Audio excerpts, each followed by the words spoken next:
northern section.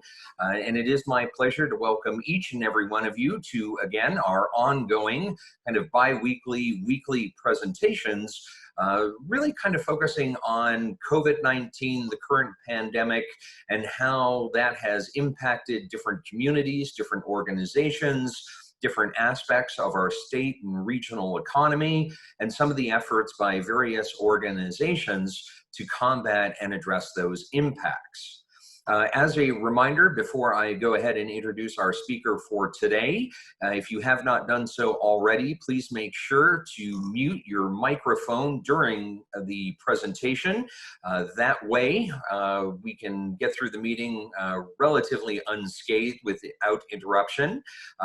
After our presenter completes his presentation, we'll dedicate the remainder of the time up to about 1 p.m. for questions and answers. And of course, if you have any questions after the presentation and after the Q&A session concludes, feel free to shoot me an email at fred, F-R-E-D, @unr.edu, and I'd be happy to pass those questions along to the speaker as well. As another quick kind of reminder and announcement, today's presentation will be recorded and eventually posted on the chapter's YouTube channel.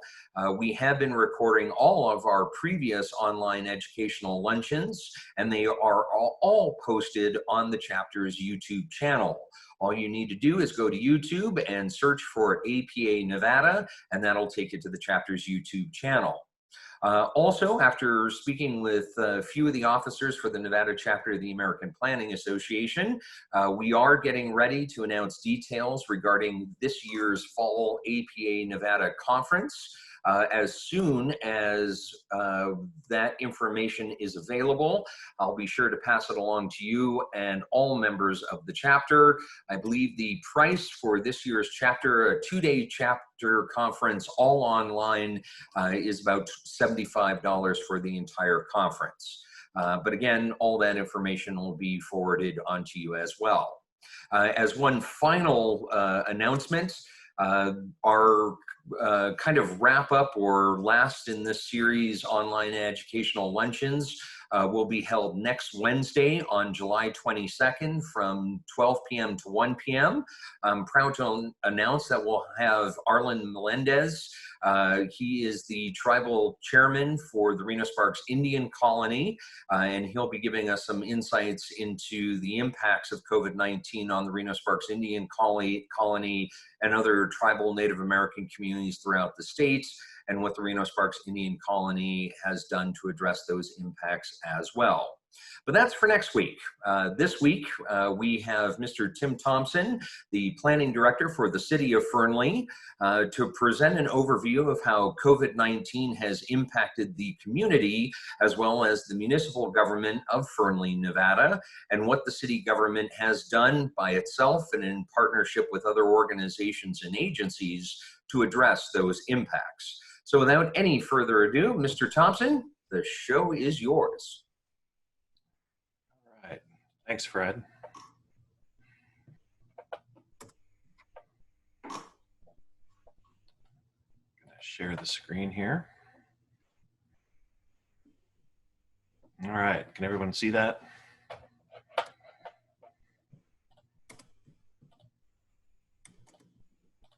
Yep. All right, perfect. Thank you again, Fred, for the introduction. Good afternoon. My name is Tim Thompson, and I'm the planning director for the City of Fernley. Just want to thank you for allowing me the opportunity to discuss with you how the City of Fernley has responded to the COVID-19 pandemic. So today I'll talk a little bit about our decision-making process, our coordination efforts, both internally and externally, the health and safety of the public and our city employees. We'll discuss the challenges with technology and remote governance. Then we'll go into how the city reopened, the impacts to the city's budget, our CARES Act funding, and lastly, the road ahead. So first up is our decision making and really those early days and the challenges that we faced as the governor issued his directives. It's interesting to look back at the number of decisions that were made in those early days. As news reports of the pandemic reaching the United States escalated, staff began to think about and discuss the potential impacts to their respective departments and the city as a whole. With the governor's emergency declaration issued on March 12th, rumors of a large-scale shutdown began to swirl. School districts were already preparing to close for an undetermined period. Many of our employees were expressing concerns regarding their ability to continue to work while caring for and homeschooling their children. In fact, my daughter was sent home on Friday, March 13th with all of her books and told not to expect to be back in the classroom until at least May. That following Monday on March 16th, staff began making preparations for a possible shutdown. An emergency all-staff meeting was held that afternoon. Because of the media reports and rumors, it was important to speak directly to our staff. At the conclusion of that staff meeting, the city began disseminating information to the public. We decided to use the city's webpage and Facebook page as the primary vehicle for sharing that information. And then that evening, an emergency city council meeting was held to declare a state of emergency. The city began initiating sanitation protocols. Our public works team has done an outstanding job ensuring that we have a clean and safe working environment. I can't say enough about them. On March 17th, Governor Sisolak announced that all non-essential businesses were to close and that people should stay home. City Hall was subsequently closed to the public on March 18th. Most employees were asked to stay home and coordinate with their individual supervisors. Our immediate priority at that point was the health and safety of our employees and the general public. And I think all of our decisions were really based off of that one key factor. Department heads were tasked with determining what services were essential and coming up with a staffing plan. It was important to understand individual staff members' specific situations and their needs, whether they had a family member with a compromising health concern, or did they have children that they needed to care for. Many times there were more questions than answers. How long will this last? Am I at risk? Is my family at risk? Who can work from home? And do we have the technology and the capacity to do so? Nonetheless, there was still work to be done. Some of the essential services and priorities were utility billing and the ratepayers' ability to continue to pay their bills, disseminating public information. At the time, we were in the process of preparing our budget. We had numerous building permits under review. We had facility, park, and street maintenance that still needed to occur, and then operation of the city's water and wastewater treatment facilities. In addition, at that time, the city was busy promoting the census.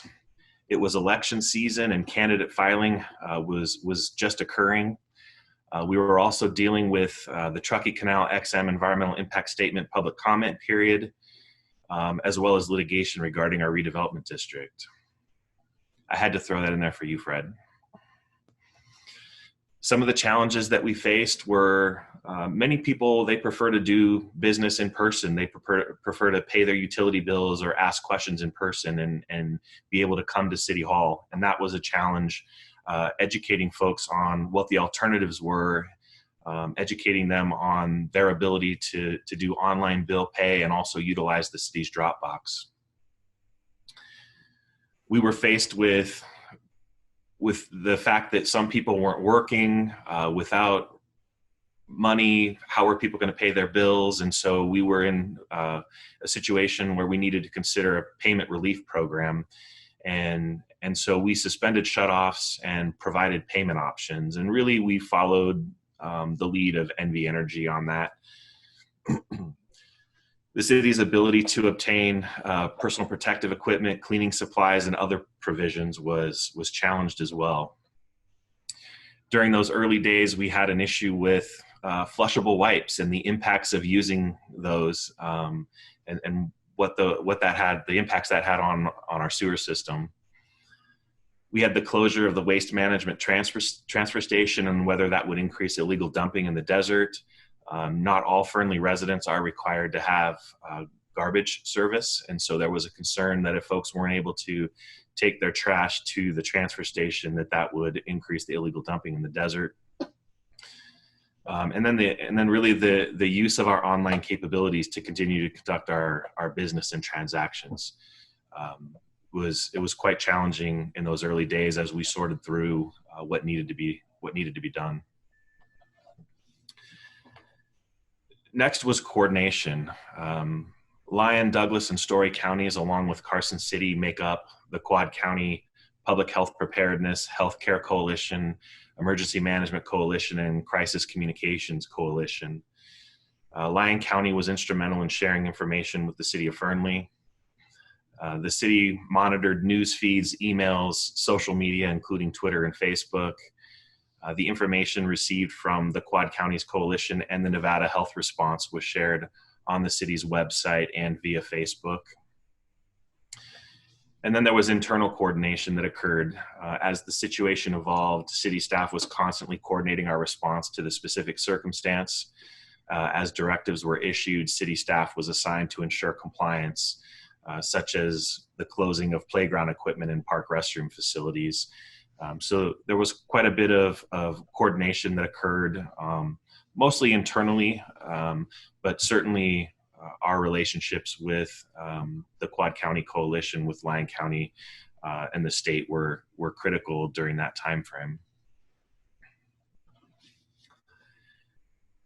Next was communication.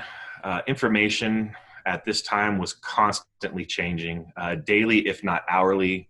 It was a very fluid situation that was constantly evolving.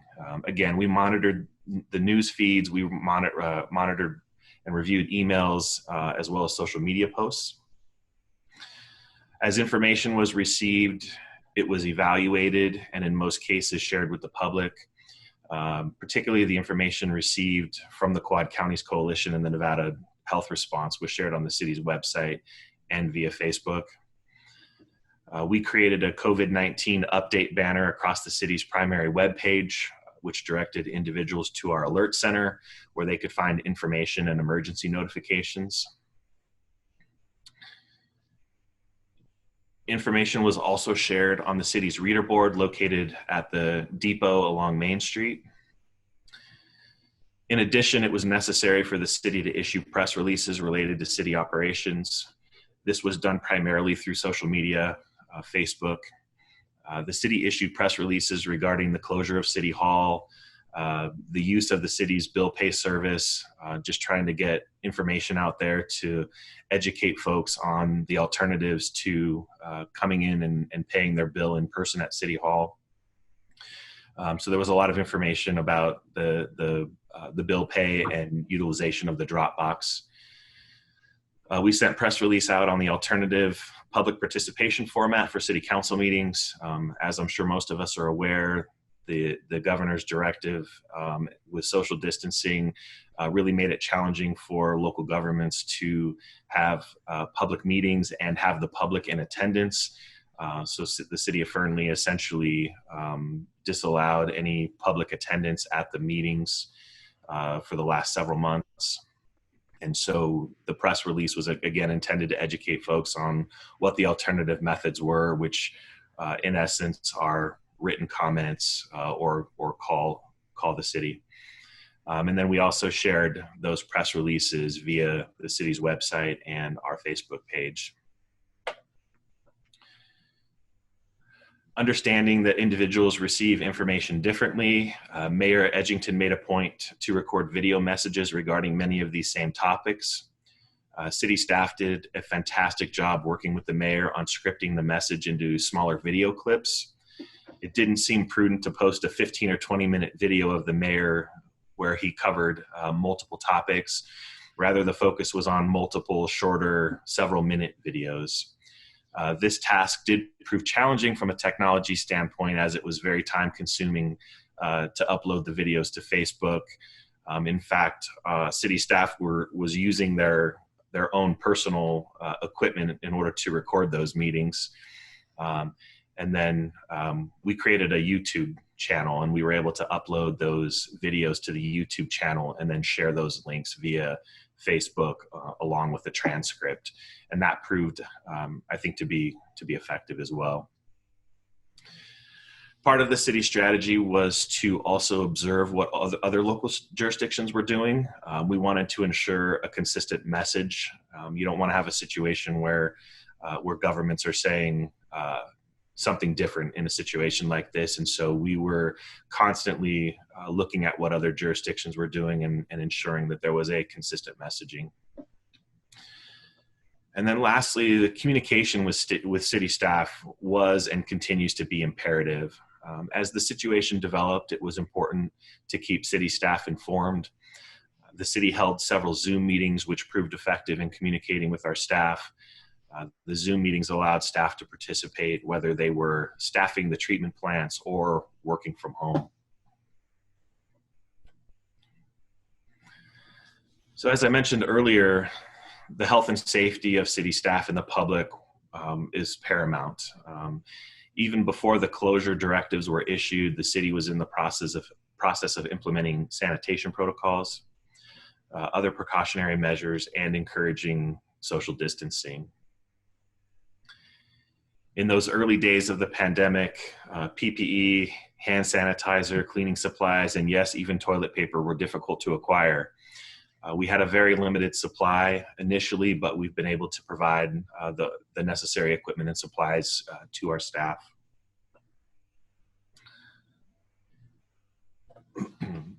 Based on CDC guidelines, facility cleaning and disinfecting protocols were established. Counters, door handles, and restroom facilities were frequently sanitized. Although we were not having in-person meetings with the public, staff was still at City Hall. We were still meeting face-to-face, so protocols were established to disinfect those conference rooms and meeting spaces. After the closure took effect, there was an opportunity to evaluate our facilities and assess how or what could be done to ensure a safe and healthy environment for our employees and the public. We asked ourselves questions like how and what can be done in order to help maintain social distancing. So for example, our council meetings, we pulled the council off the dais, we put them on the floor, we cleared out chairs. And so there's a rather large space in the conference room or in the council chambers where we were able to still conduct these council meetings and provide social distancing. Our facility staff, they built sneeze guards and dividers, which were placed along the front counter, and many other minor modifications were made throughout City Hall to help maintain the health and safety of the workplace. As a lesson learned, the city does now have an adequate supply of PPE and other supplies.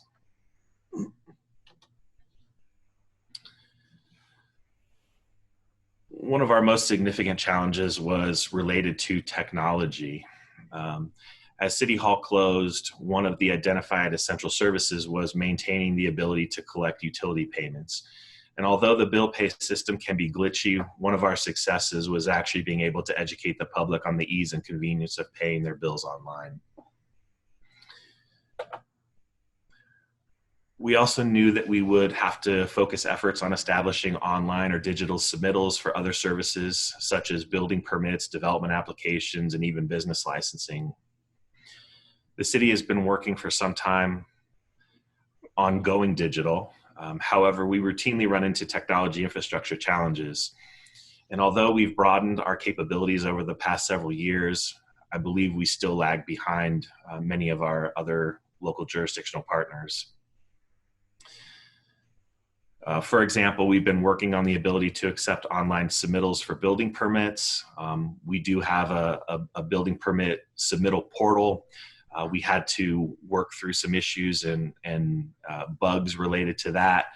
Once we achieved that, the challenge became what what hardware and software do we need individually in order to be able to route those plans, review those plans. And so, that's been challenging as well, particularly with our limited budget. Upgrading graphics cards, purchasing larger monitors, purchasing software programs that would enable us to review those documents. We've managed to chip away at some of those deficiencies, but they still are very prevalent.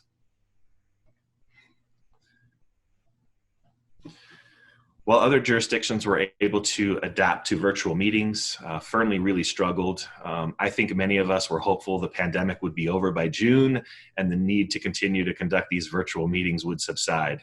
That was wishful thinking. As the city prepared to reopen, there was a sense of urgency to better utilize the virtual meeting technology for development meetings along with Planning Commission and City Council meetings. The city's municipal court, however, was successful in using the technology for court hearings. Many of us, as I mentioned, many of us didn't have the necessary hardware to even participate in virtual meetings, speakers, microphones, cameras. And so, it's not uncommon for city staff to use our personal equipment in situations like this.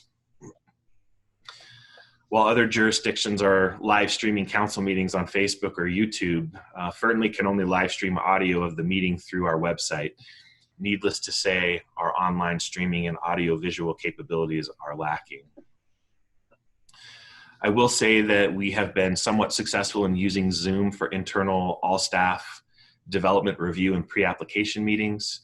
Although we don't have cameras or microphones currently, we can call in on the phone and then share our screen if necessary. These meetings appear to be more efficient than meeting in person, and we get more engagement from other agencies who want to participate, but may not have the time or necessarily want to drive to Fernley.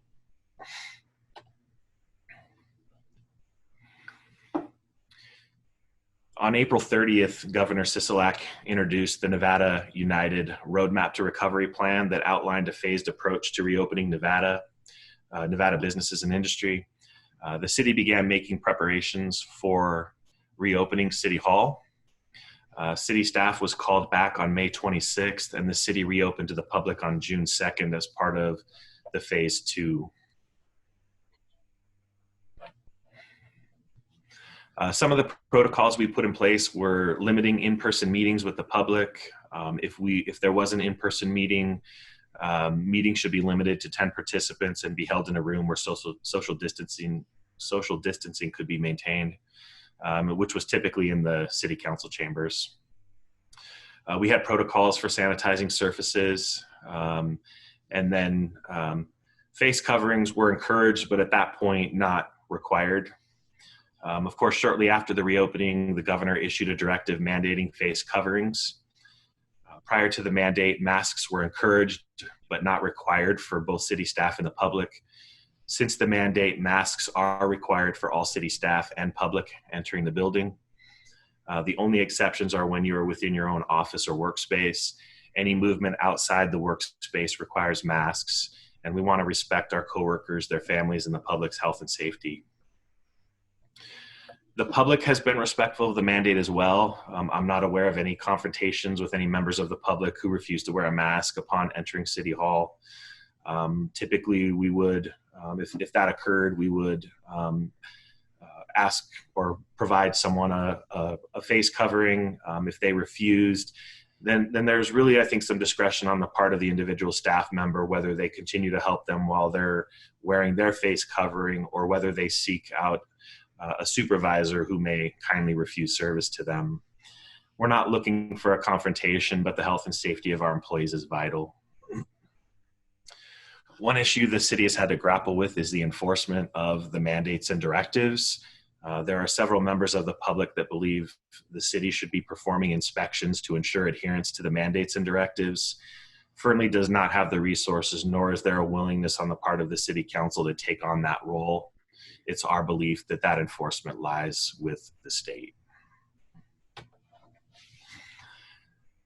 Now let's take a few minutes to discuss the impacts the pandemic will have on the city's budget. As I mentioned, the pandemic occurred as the city was preparing the fiscal year 2021 budget. Staff reviewed the budget for potential impacts from the pandemic. There are many unknowns. However, staff took a conservative approach in addressing potential revenue shortfalls and the potential challenges in the next fiscal year. The hardest hit was the municipal court with a 65% reduction in projected revenue. With the court being closed, tickets were not processed, resulting in a significant impact. Additionally, business license fees, franchise fees, liquor license fees, gaming license fees, passport fees, consolidated tax, and motor vehicle tax revenues will also be impacted. Interestingly, because Fernley is not as reliant on C-tax revenues, we may actually be better off than most. Fernley generates the bulk of our revenue from property taxes. For some jurisdictions, that C-tax comprises more than 30% of their general fund revenues. C-tax is approximately 1.7% of Fernley's general fund revenues. And as you can see in the pie chart, the C-tax is actually included under that intergovernmental revenue category. And as you look at the table, you'll note that Fernley is expected to get approximately $166,000 in C-tax revenues, while Lyon County was anticipated to receive more than $18 million. On a side note, it's interesting to look at that pie chart and the property tax and the pre-abated amount at $6.2 million, and then the amount that the city actually gets at $3.3 million, and that's a result of those tax abatements and the property tax caps. So essentially, we lose, and I would assume it's the same for most jurisdictions, we lose about half of our property tax revenues through those abatements. So how are we balancing the budget? First, we saw a significant decrease in our health benefits, so that's going to help us balance the budget. We have several new positions, a deputy city manager, a deputy city engineer, and a court clerk trainee positions that are all going to be frozen. Large vehicle and equipment purchases are also frozen. There were a couple of exceptions. We're going to continue to purchase a Vector truck, but many of the other vehicle purchases are suspended for the time being. And then some minor decreases to our capital projects budget. Next up is the CARES Act, the Coronavirus Aid, Relief, and Economic Security Act. The CARES Act provides assistance for state, local, and tribal governments. The CARES Act requires that payments from the Coronavirus Relief Fund only be used to cover expenses that are necessary expenditures incurred due to the public health emergency. Were not accounted for in the budget most recently adopted, and were incurred during the period of March 1st through the end of this year. So some of the items that we're looking at doing, well, first of all, the city is going to receive about $3.9 million in the CARES Act funds. And so we're looking at how we can best utilize those funds to really set ourselves up for success in the future, should this continue or should it happen again. The first thing on the list is really to remodel the council chambers to provide for better social distancing. We want to focus on technology upgrades. I mean, we've allocated $1 million towards technology upgrades that will allow us to work remotely and virtually.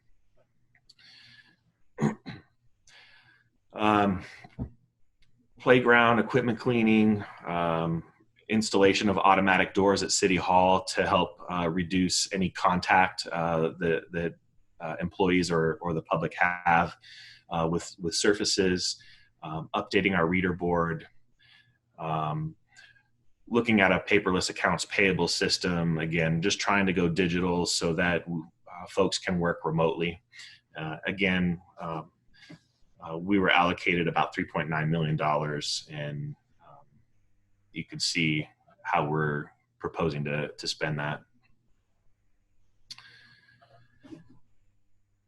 And the road ahead. Much of the focus today has been on the physical response to the pandemic, but we cannot neglect the psychological and emotional impacts on our well-being. As we look forward, it will be important to check up on and communicate with our staff. Our employees are vital to our mission and our success. We must be empathetic and nimble while also providing a stable, safe, and healthy workplace. As we face unknowns associated with our children's education and whether schools will reopen in the coming months, the potential for additional transmission of COVID-19 coupled with influenza, or additional shutdowns, we must continue to work on contingency plans.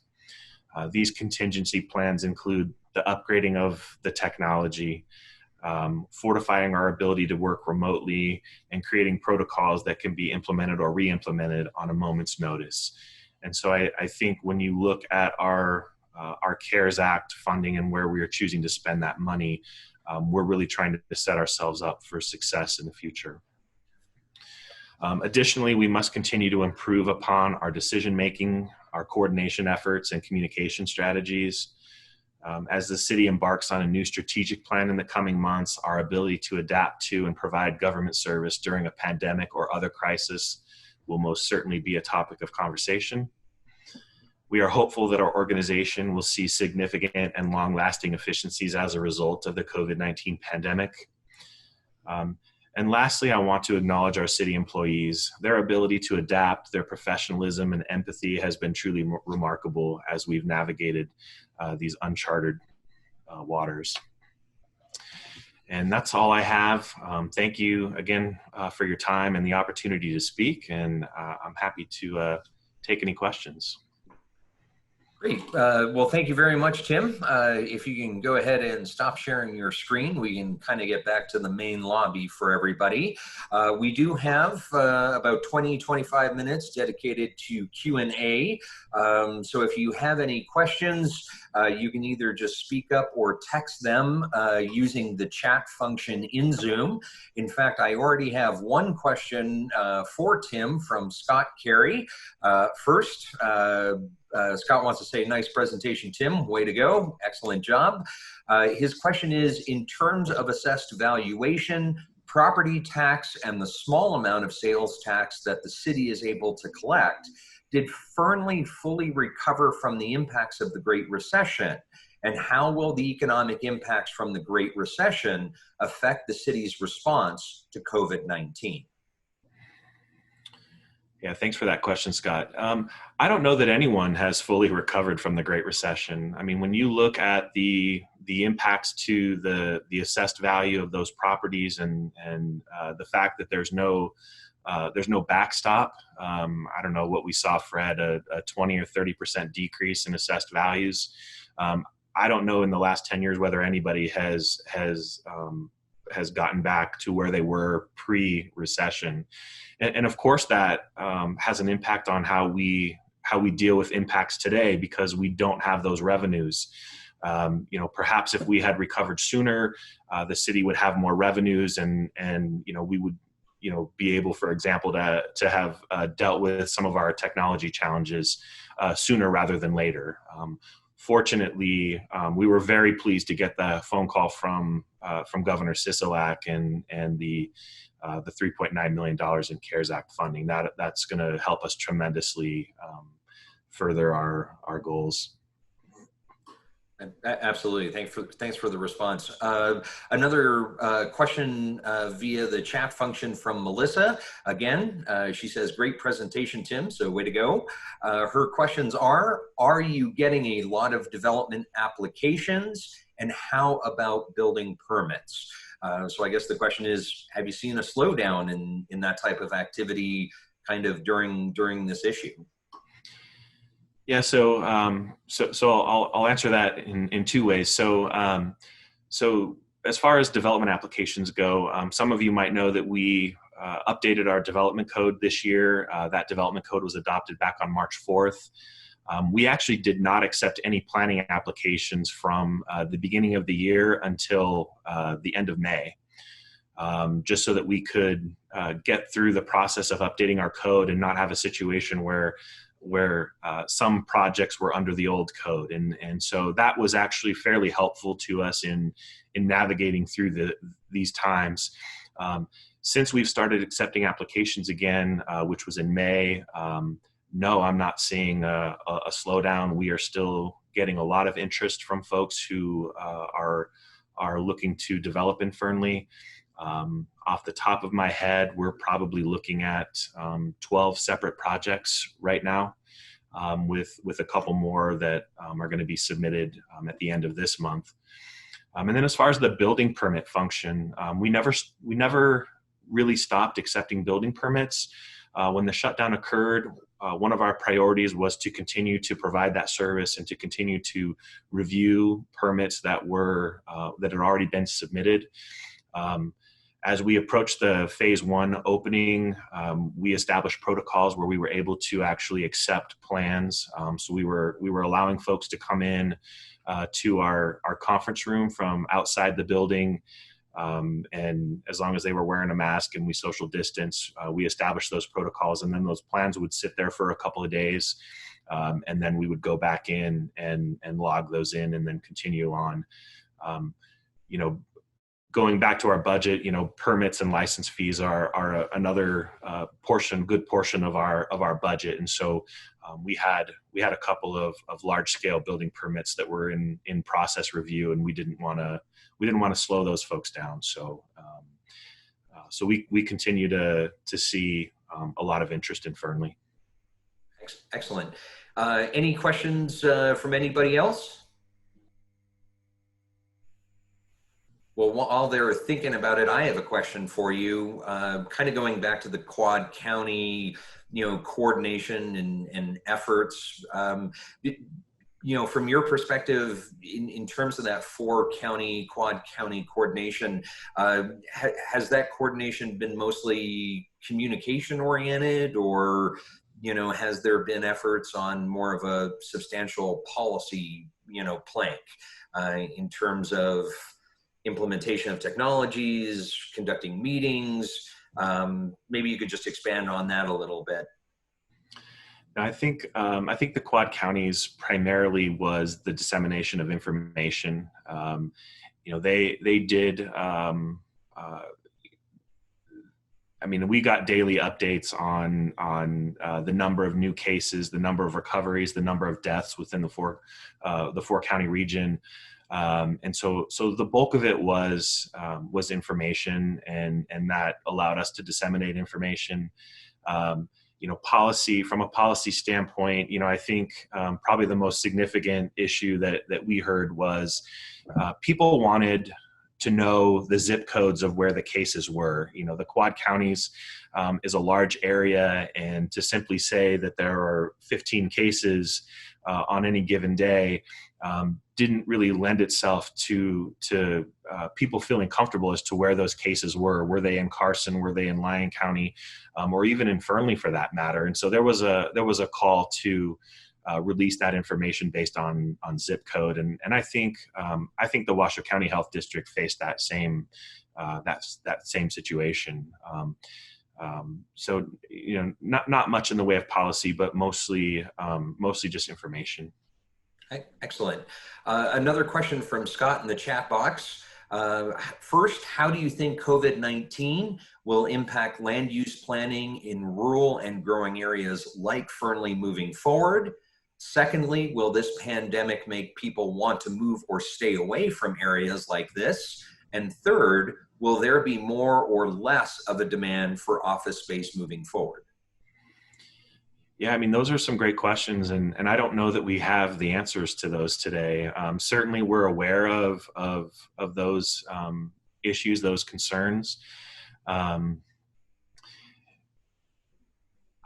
still see a lot of interest in folks moving to Fernley. The whole rural lifestyle is still appealing to a great many people. When you look at what's going on with our neighbor to the west, you still have a lot of folks that are looking to leave California, move to Nevada. A lot of folks are still are moving to this area. There's still a lot of interest in Fernley. I don't know that it'll make people want to stay away from these areas. Certainly the reaction that people in the public have had to the mandates and some of the requirements and their own personal beliefs might play into whether or not somebody chooses to actually move to Fernley or not, could play a role. And as far as office space, absolutely we could start seeing a reduction in office space. that's a real possibility. I think employers and even employees to some extent are realizing the efficiencies and really I think there's pros and cons to working from home. For me personally, I want to be able to come home and have it kind of be my sanctuary away from work, and but a lot of people are really enjoying working at home and the freedom, and I think a lot of people are actually work more efficiently. So yeah, I definitely think that we could see less of a demand for office space in the future. Absolutely. Any other questions from anyone else?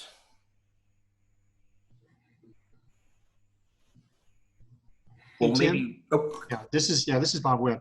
Bob. You probably touched on this, but and by the way, a good presentation, particularly from the entire city's aspect, because I think that gives all of us participants an idea of what the entire city is doing, not just your department, which is great. So thank you. But upon reflection, what would you identify as the top 2 or 3 vulnerabilities that this pandemic, the COVID crisis and its restrictions, exposed within the city of Fernley? And then couching on that, based on those top 2 or 3 vulnerabilities, what are the lessons learned where you believe the city can do well to address those specific vulnerabilities?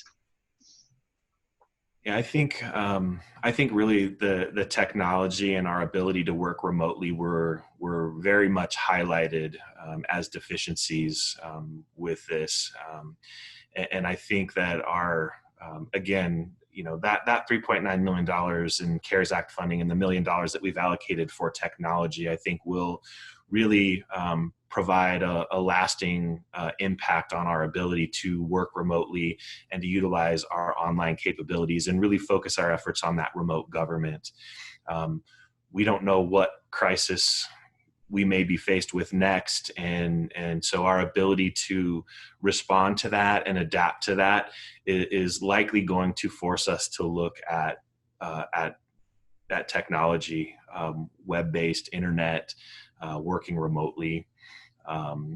Especially when you talk about a public health issue like COVID-19, and having people in the office, not just the public but employees, you want to make sure that we can provide that safe working environment and allow folks to work from home if it's feasible. It's not always going to be feasible for folks to be able to work from home. And I think that, as I mentioned in the presentation, we're going to be doing a strategic plan update in the coming months. And I think that that this is going to be a topic of conversation, and how the city can become more resilient in times like this, so that we can just implement those protocols and continue to operate and provide government service to our citizens without putting our employees at risk. Any other questions from the group?